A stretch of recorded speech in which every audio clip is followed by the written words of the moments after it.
Hi everyone, Namaskar, Salam, Sat Sri Akal. Welcome back to Deep Soul in One channel. I hope you all are doing really well. जहाँ पे मैंने अपना last vlog and किया था वहीं से आज का व्लॉग शुरू कर रहे हैं। यहाँ यूके आके एक चीज़ तो हमने रियलाइज़ करी है कि सारे काम खुद से ही करने पड़ते हैं। ऐसा नहीं है कि आपको हेल्प नहीं मिलती है बाहर या बाहर से नहीं करा सकते हैं, लेकिन वो काम इतना ज़्यादा एक्सपेंसिव हो जाता है और अपॉइंटमेंट इतने लेट आपको मिलते हैं कि तब तक बंदे को लगता है कि चलो भाई खुद ही कर लें। तो आपने देखा है विकास द साइंटिस्ट ये घर के सारे काम कर लेते हैं और आज साहब ने जो है वो गाड़ी की भी मरम्मत करी है कुछ। तो वही छोटी सी एक क्लिप मैंने रिकॉर्ड करी थी, सोचा कि चलो आपके साथ शेयर कर देती हूँ। इसके बाद आ जाते हैं शाम के डिनर की तरफ। लास्ट व्लॉग में मैंने आपको बताया था कि बहुत ही टेस्टी सी मटर की सब्जी बनाई थी, वही रेसिपी आपके साथ शेयर करूँगी। ख़ास बात इस रेसिपी की ये है कि जो मटर हैं ये ताज़ा मटर हैं हमारे गार्डन के। और सच बताऊँ तो इस तरीके से मटर छीलने की आदत ही नहीं रही है। शुरुआत में मेरा ना कुछ ये तामझाम ही नहीं, सेटअप ही नहीं बैठा कि किस तरह से मुझे मटर छीलनी है, अपने आगे कौन सा बोल रखना है, छिलके वाला कि मटर वाला। खैर एक दो मटर जब छीली तब रियलाइज हुआ कि जिसमें मटर छील के डालनी है वो सामने होना चाहिए, छिलके वाला पीछे होना चाहिए। और आप यकीन नहीं करेंगे इतनी बढ़िया सारी मटर निकली है ना, मोटे मोटे दाने, ना कोई कीड़ा था और बस मज़ा ही आ गया। और एक दो तो मैंने ऐसे कच्ची भी खाई हैं, क्योंकि जब बचपन में मम्मी छिलवाती थी ना मटर, आधी मटर तो हम ऐसे ही खा जाते थे, क्योंकि सीज़न की जो मटर आती है ना वो बहुत ही ज़्यादा बढ़िया आती हैं। उसके बाद जब से यहाँ आए हैं तो फ्रोज़न मटर ही खाई हैं, ताज़ा मटर बाहर से तो कभी लेके ही नहीं आए, मुझे तो सच बताऊँ तो कभी दिखी भी नहीं। पर यह है कि अब पिछले कुछ टाइम से गार्डनिंग शुरू करी है तो हर सीज़न में ताज़ा मटर मिल ही जाती हैं एक दो बार। बहुत ज़्यादा तो हो नहीं पाती है क्योंकि उसके लिए फिर बहुत सारी जगह भी चाहिए आपको, और फिर मटर के पौधे पे एक बार ही जो है वो फल आता है, अब बोलो कि सब्जी आती है, बार बार तो आता नहीं, एक बार आके फिर वो डेड हो ही जाता है। तो खैर चलिए, मटर के किस्से हो गए बहुत, अब आ जाते हैं रेसिपी की तरफ। तो यहाँ पे 2 बड़े साइज़ के प्याज, 2 बड़े साइज़ के टमाटर, अदरक, हरी मिर्ची मैंने ली है और सारी की सारी चीज़ें जो हैं वो आपको लेंथ वाइज कट करनी है। इस रेसिपी में मेन जो है वो गार्लिक भी होता है, फ्रेश गार्लिक हो आपके पास और वो भी लंबाई में कटा हुआ हो। तो सारी चीज़ें लंबी लंबी कट करके आपको यूज़ करनी है। मेरे पास फ्रेश गार्लिक था नहीं, जब भी कॉस्को से बड़ा सा बंच लेके आते मैं प्रेप करके रख लेती हूँ। तो आज था ही नहीं मेरे पास तो मैंने तो वही क्यूब यूज़ करी, लेकिन मैं आपको रिकमेंड करूँगी कि आप अच्छा खासा जो है वो गार्लिक लें और उसको जो है वो लंबा लंबा काटें। कम से कम 10-12 क्लोव तो होनी चाहिए। बोलें कि पूरा एक लहसुन आपको इसके अंदर इस्तेमाल करना है 1 कप मटर की अगर आप सब्जी बना रहे हैं। तो यहाँ पे मैंने छोटा प्रेशर कुकर लिया है अपना, थोड़ा सा ऑयल डाला है, उसमें जीरा तड़काया, फिर मैंने इसमें हरी मिर्चें और अदरक ऐड करा है। अदरक की भी जूलियन सी है यहाँ पे। और हरी मिर्च जो है ना वो आप अपने टेस्ट के हिसाब से कम ज़्यादा कर सकते हैं। हम बहुत ज़्यादा तीखा नहीं खाते हैं, लेकिन ये वाली सब्जी अगर थोड़ी सी तीखी ना हो ना तो फिर ये मीठी मीठी लगती है। तो उस हिसाब से अपने भी स्पाइस लेवल को थोड़ा बढ़ाते हुए मैंने 3 इसके अंदर ऐड करी हैं। बाकी इसमें 8, 10, 12 जितना आपका मन करे, जितना आपका टॉलरेंस लेवल है ना आप उतनी इसके अंदर ऐड कर दें। हल्का सा ही सौते करना है, फिर आपको इसके अंदर प्याज शामिल कर देनी है। हल्की सी प्याज जैसे ही ट्रांसलूसेंट हो, बेसिक जो हमारे मसाले होते हैं हल्दी धनिया मिर्ची वो हम इसके अंदर ऐड कर देंगे। इसी पॉइंट पे जब आप प्याज इसमें डालें ना तभी आप इसमें लंबे लंबे कटे हुए जो आपके लहसुन है ना वो भी ऐड कर दें, तो वो साथ साथ भुन जाएगा। और ये देखो कैसे चमचा मेरी चूड़ी के अंदर फंसा है ये। तो कई बार ना इस तरह के एक्सीडेंट भी हो जाते हैं, अगर मैं ना ध्यान देती ना तो बिल्कुल वो चमचे में जो कुछ भी सामान था ना वो तिड़क के मेरे मुंह पे ही आता। पर खैर दिख गया मुझे तो मैंने उसको निकाला। उसके बाद मैंने इसमें टमाटर ऐड कर दिए हैं और ये गार्लिक की जो फ्रोज़न क्यूब है वो मैंने इसके अंदर ऐड कर दी है। थोड़ा सा पानी डाला है जिससे हमारा टमाटर जो है वो जल्दी से गल जाए।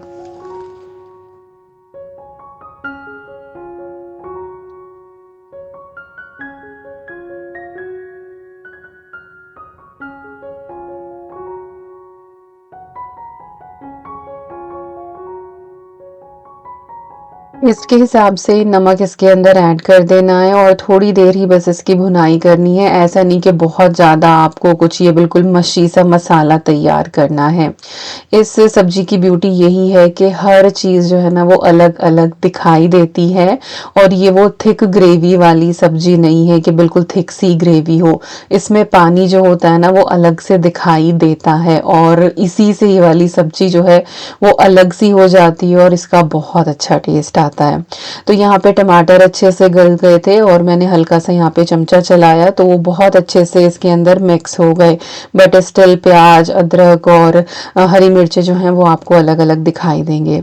इसके बाद मैंने इसमें फ्रेश मटर ऐड कर दिए हैं, पानी डाल दिया है हिसाब से और बस अब हम प्रेशर कुकर की लिड लगा के 1 से 2 विसल लगाएंगे। इतने में आपकी जो मटर है ना वो अच्छे से गल जाती हैं। बाकी आप कढ़ाई में भी बना सकते हैं अगर आपके पास फ्रोज़न मटर है तो। अच्छा, ये मैंने बनाई थी मेथी और पनीर की सब्जी। तो पनीर तो इसमें से जो है वो छाँट-छाँट के खा लिया गया। ग्रेवी ज़्यादा थी तो ये बची हुई थी। तो पहले मुझे लगा कि मैं जो ग्रेवी है ना इसको फ्रीज़ कर देती हूँ, फिर किसी दिन पनीर सौते करके उसमें ऐड कर लूँगी। फिर मुझे लगा कि चलो आटे में गूँथ लेती हूँ और बहुत ही टेस्टी से हमारे पराठे या रोटी जो भी खाएँगे वो तैयार हो जाएँगे। फ्रीज़ करने की भी मुझे ज़रूरत नहीं पड़ेगी। तो 2 कप के करीब मैंने आटा लिया था और उसके अंदर ये मैंने मिक्स ऐड कर दिया था और कुछ भी नहीं डाला है और बिल्कुल ही सॉफ्ट लचीला सा मैंने डो बनाया क्योंकि रोटी मेकर में मैं रोटी बेलने वाली हूँ।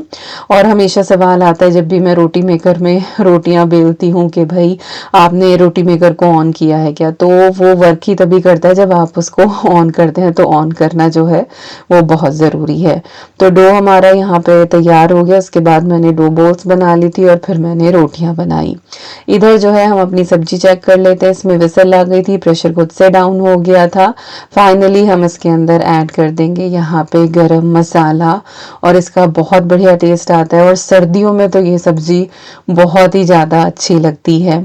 फ्रेश धनिया ज़रूर से ऐड करना है। गार्डन का फ्रेश धनिया है ये। थोड़ा सा भी डाल दो ना इतनी अच्छी खुशबू आती है और बहुत देर तक तो हाथों में से भी आती रहती है। और बस यहाँ पे आपकी बहुत ही टेस्टी सी मटर प्याज टमाटर की सब्जी हो गई है तैयार। ट्राई ज़रूर करना इस तरीके से, आई एम श्योर आपको पसंद आएगी।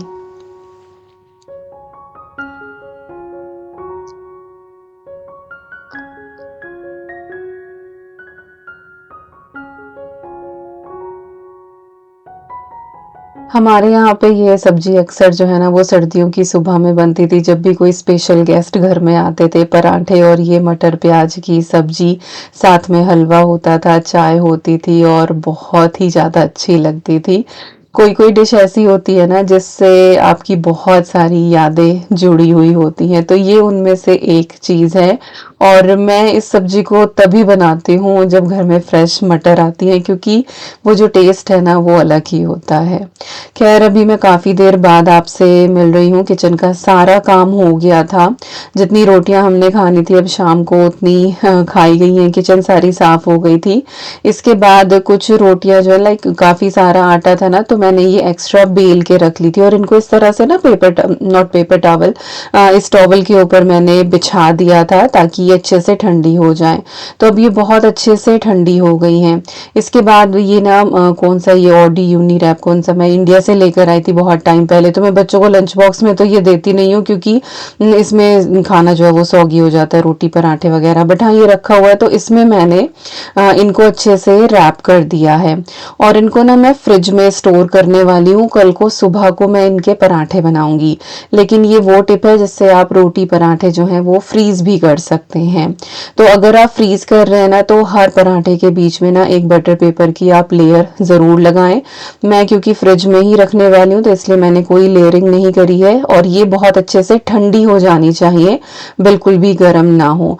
तो अगर कभी आप कहीं बाहर भी जा रहे हैं और आपको ये है कि फैमिली आपके हाथ का बना हुआ खाना खा खाए, या ऐसा होता है कई बार कि सब्जी वगैरह तो हस्बैंड बना लेते हैं लेकिन रोटियां नहीं बना पाते हैं, तो आप इस तरीके से रोटी बेल के और फ्रीज करके जा सकते हैं। मैंने रोटी मेकर में करी थी तो ये बिल्कुल कच्ची रोटी नहीं है, इनके अंदर से जो है ना वो कच्चापन निकला हुआ होता है, थोड़ी सी उसमें सिक जाती है। तो अगली बार जब मैं करूंगी तो पूरा दिखाऊंगी, बट मैं कर रही थी तो सोचा कि चलो रिकॉर्ड कर लेती हूँ ये वाली बिट। बहुत आसानी से आप तवे पे भी दोनों तरफ से ना, जैसे कच्ची रोटी होती है फ्लेम पे सेकने से पहले जो होती है ना उल्टा पलटी करके, उस तरीके से आप रोटियां ठंडी करके और फ्रीज कर सकते हैं। और freezing is the best method of preservation. तो खैर इस चीज़ पे तो बाद में जाएंगे।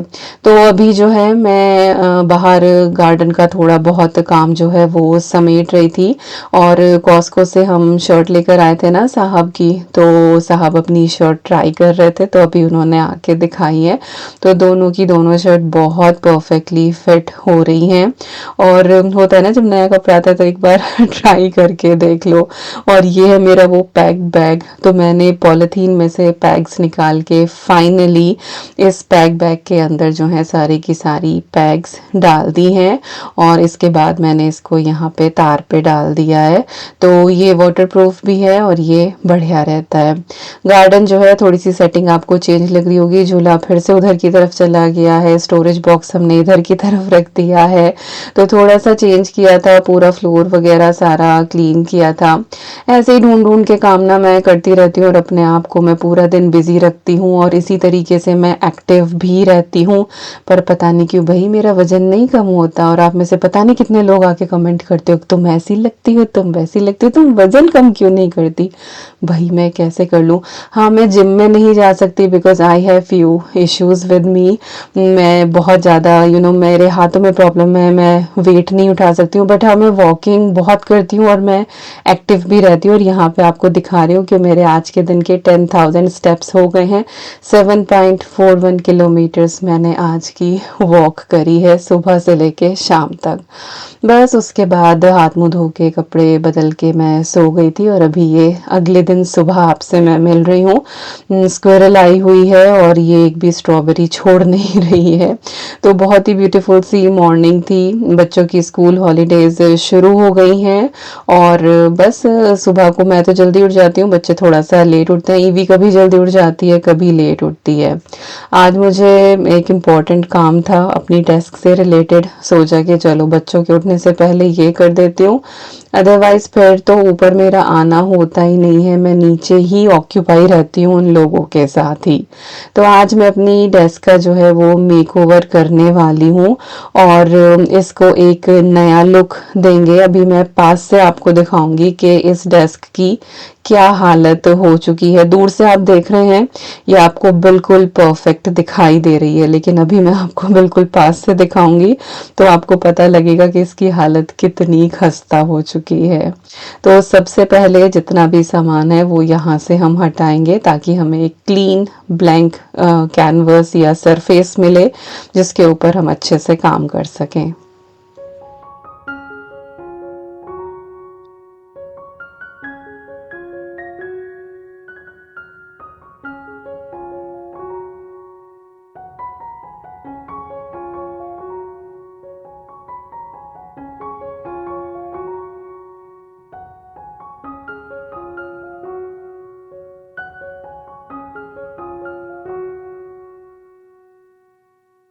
ये जो डेस्क है ना ये आइकिया की है, और ये ना पाइन वुड होती है। इसके ऊपर अगर आप कुछ भी पानी थोड़ा बहुत भी डाल देना तो फिर ये खराब हो जाती है।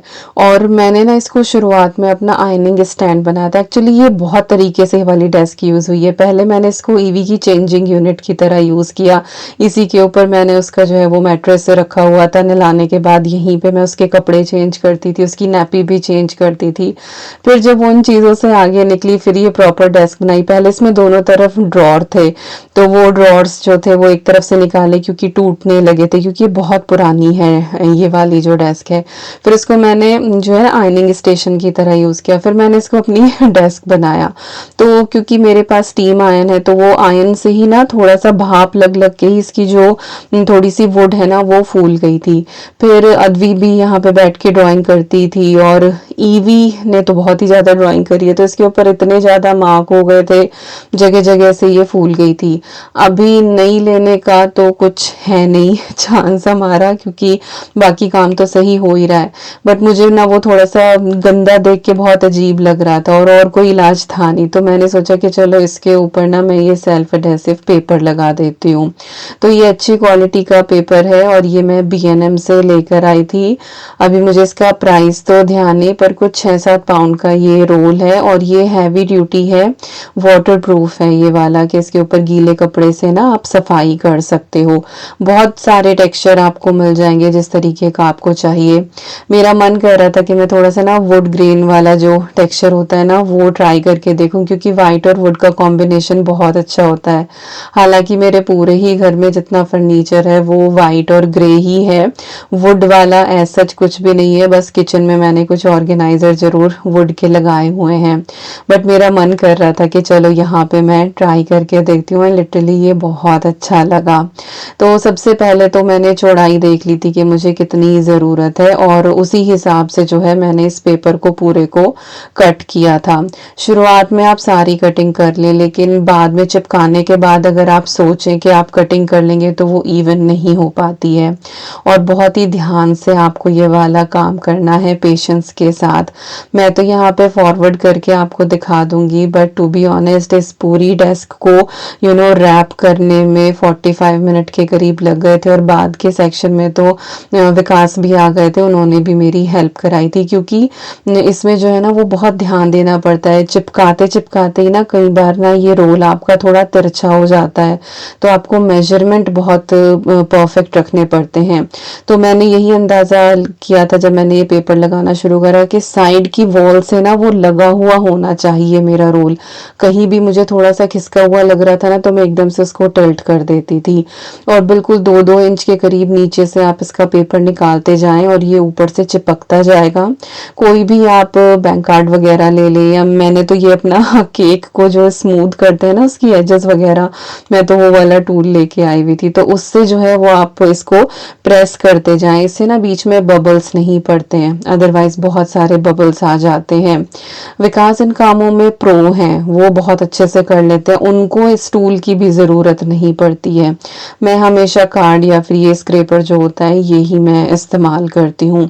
वो कपड़े से कर देते हैं बहुत ही आसानी से ना, और एक भी बबल भी नहीं आता है। और अगर एक आधा बबल कहीं रह भी जाए ना तो बाद में आप उसको सेफ्टी पिन से ना हल्का सा पोक कर दें, बहुत बड़ा छेद ना करें, तो उससे फिर वहां से एयर निकल जाती है और फिर आप उसको एक बार अच्छे से स्ट्रेच कर दें, तो बहुत इजीली लग जाता है। बस ये है कि पेशेंस वाला ये काम है और बहुत ही एक अफोर्डेबल काम है, जिससे आप अपने किसी भी फर्नीचर को एक नया लुक दे सकते हैं। बस इतना आपको ध्यान रखना है कि जो भी आप पेपर चूज करें ना वो बहुत अच्छी क्वालिटी का आप लें, क्योंकि अगर आप नई डेस्क लेकर जाओगे तो ऑब्वियसली आपको 1000 पाउंड की मिलेगी, तो बेटर है कि आप अच्छे प्राइस का जो है ये लेकर आए, क्योंकि पाउंडलैंड पे भी ये वाला पेपर आपको मिलता है, 1 पाउंड का एक रोल मिल जाता है, बट वो उतना ज़्यादा हाई क्वालिटी का नहीं होता है। तो पहले विल्को पे मिला करता था, विल्को पे बहुत अच्छा रहता था, बट अभी विल्को यहाँ बंद हो गया है। तो B&M का कलेक्शन भी अच्छा है, बट अगर मैं अभी भी कंपेयर करूँ तो विल्को का ज़्यादा अच्छा था, बट ये भी मैंने हाई क्वालिटी का लिया है, still it is very cheap, बहुत अफोर्डेबल है। तो बस ये ध्यान रखना है कि आप अच्छी क्वालिटी का पेपर लें और उसको अच्छी तरीके से आप लगाएं, और इससे आपका जो पूरा फर्नीचर है ना वो बिल्कुल नया लुक ले लेगा। अब बताओ देख के किसे किसे पता लग रहा है कि ये पेपर है या लिटरली ये वुड का ही एक पूरा पैनल है। तो मुझे ऐसे छोटे छोटे DIYs ना बहुत अच्छे लगते हैं जिससे नया लुक आ जाता है, और अगर कभी खराब हो तो आप चेंज भी कर सकते हैं। अब आपके साथ शेयर कर रही हूँ एक बहुत ही ब्यूटीफुल सा गिफ्ट जो वाइस होमी की तरफ से मुझे मिला है। ये है एक क्रोशे ब्रांड, और ये क्रोशे की बहुत अच्छी अच्छी चीज बनाते हैं, और इनका जो स्लोगन था ना, life is meant to be bloom, oh my God. तो कुछ टाइम पहले इन्होंने मुझे अप्रोच किया था, शायद इन्होंने मेरी वीडियो में देखा है कि मैं क्रोशे वगैरह करती हूँ, और जब मेरे पास आया इनका ईमेल, आई कुडन्ट से नो, और मैंने कहा बिल्कुल मैं रिव्यू करूँगी।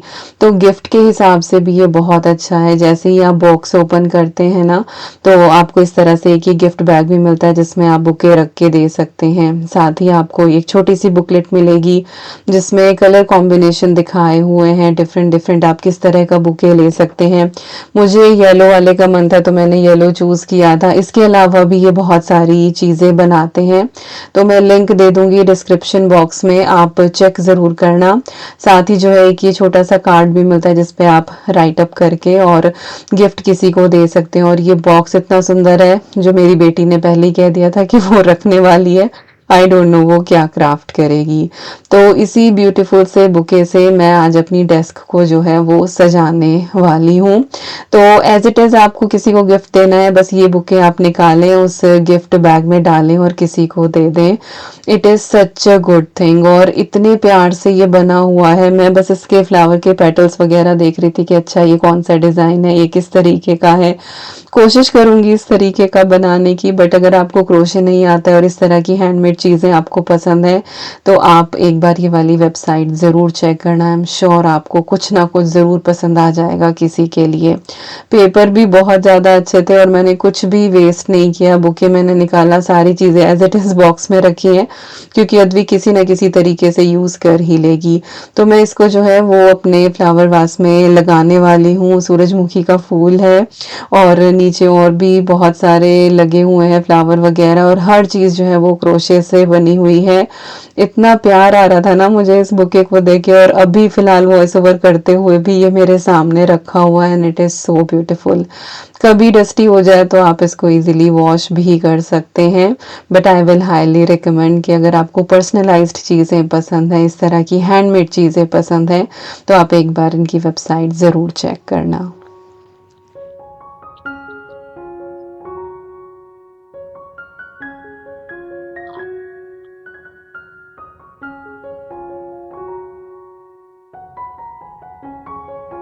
तो चलिए अब डेस्क को थोड़ा सा ऑर्गेनाइज भी कर लेते हैं। ये 2 टायर शेल्फ है, आपने पहले मेरी किचन में भी देखी होगी।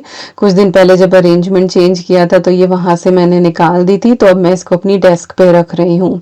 साइडवेज मैंने रखी है, एक छोटी सी बास्केट ली है जिसमें मैं अपने यूट्यूब के काम से रिलेटेड चीज़ें रख रही हूँ, जैसे कि मेरा माइक है, इसके अंदर हार्ड ड्राइव मैंने रखी हुई है, अडेप्टर है, यूएसबी केबल वगैरह है, बहुत सारे और भी केबल होते हैं, कई बार हेडफोन भी होता है।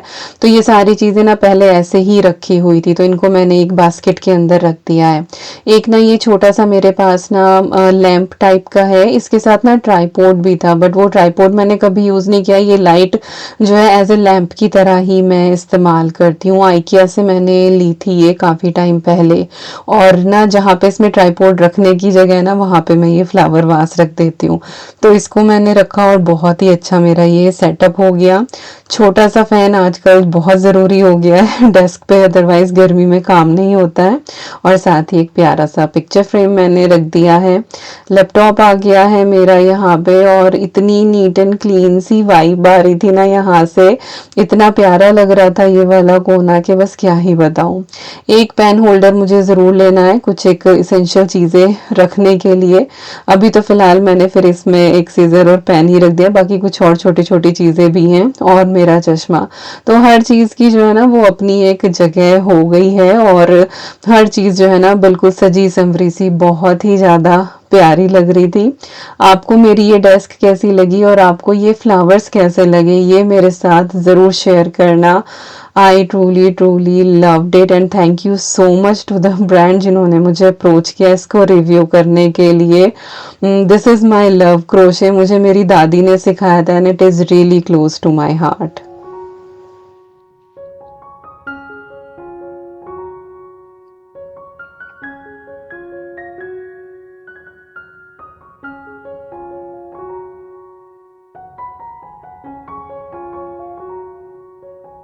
तो इस पूरे रूम का मैंने आपको 360 व्यू भी दे दिया है। अब जो है ब्रेकफ़ास्ट की बारी है जिसमें मुझे कुछ करना नहीं था, तो ये देखो जो रात मैंने रोटियाँ एक दूसरे के ऊपर रखी थी, कोई भी नहीं चिपकी है एक दूसरे से, बिल्कुल ठीक-ठाक थी ये। और पेपर जो है ये भी बिल्कुल भी सॉगी नहीं हुआ। तो जब भी आप इस तरह से फ्रिज में रखें, तो बिल्कुल अच्छे से ठंडा करके और फिर स्टोर करें। और अगर फ्रीज़ कर रहे हैं तो फिर ये है कि आप हर रोटी पराठे के बीच में लेयरिंग करें, जैसा कि पहले बताया है। तो रात तो हमने रोटी खाई थी मटर प्याज की सब्जी के साथ, और अभी जो है हम पराठे खाने वाले हैं। तो हल्का हल्का सा ऑयल लगा के मैं दोनों तरफ से क्रिस्पी करके इन पराठों को सेक लूंगी। और जब इस तरह से चीज़ें तो आपके पास तैयार होती हैं ना, तो फिर खाना बनते हुए टाइम नहीं लगता और आप हर टाइम फ्रेश खाना अपनी फैमिली को खिलाते हैं। तो बस यही थी आज की वीडियो। आई होप आपको पसंद आई होगी। मिलती हूँ आपसे नेक्स्ट व्लॉग में। Till then you guys take care, and I'm sending lots and lots and lots of love to you all. Thank you so much for watching. Take care and bye bye.